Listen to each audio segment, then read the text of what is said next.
Vote चोर। Narendra surrender. PM की आंख में डर दिखता है सर, आंख में आंख नहीं मिला पाते हैं। 1,250,000 वोट की चोरी 5 तरीके से होती है। Duplicate voter, fake and invalid addresses, bulk voter in single address, invalid photo, misuse of form 6। Haryana की नहीं है, हिंदुस्तान की नहीं है, ब्राजील की है, मॉडल है, हरियाणा की वोटर लिस्ट है। Rajnath Singh ji has said this book does not exist.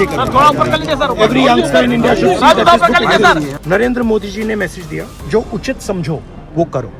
मतलब नरेंद्र मोदी जी ने अपनी जिम्मेदारी पूरी नहीं की। I don't think PM will have the guts to come to the Lok Sabha today. Because if he comes, I'm going to give him this book. You know why he sold India?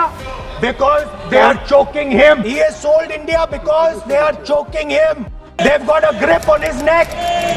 The point is that I do not believe that any Indian Prime Minister, including Mr. Modi, would sign such a deal unless there was a chokehold on it. Epstein files में अभी और माल है, वो अभी release नहीं हुआ है। और दूसरा जो अदानी जी पर केस है, जो एक्चुअली मोदी जी पर केस है, क्योंकि वो बीजेपी का फाइनेंशियल स्ट्रक्चर है। ये 2 प्रेशर पॉइंट्स हैं। देश ये समझ ले कि प्रधानमंत्री कॉम्प्रोमाइज्ड है। नरेंद्र मोदी जी, एप्स्टीन जो पीडोफाइल है, उसकी फाइलों में, उसकी ईमेल में आपका नाम, आपके मंत्रियों का नाम और आपके दोस्तों का नाम, तीनों का एक साथ आ रहा है।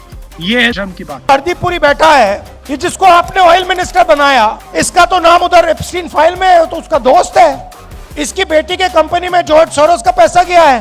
तो जैसे ही मैंने कॉम्प्रोमाइज शब्द का प्रयोग किया, स्पीकर कहते नहीं भैया, नहीं, कॉम्प्रोमाइज शब्द नहीं बोल सकते।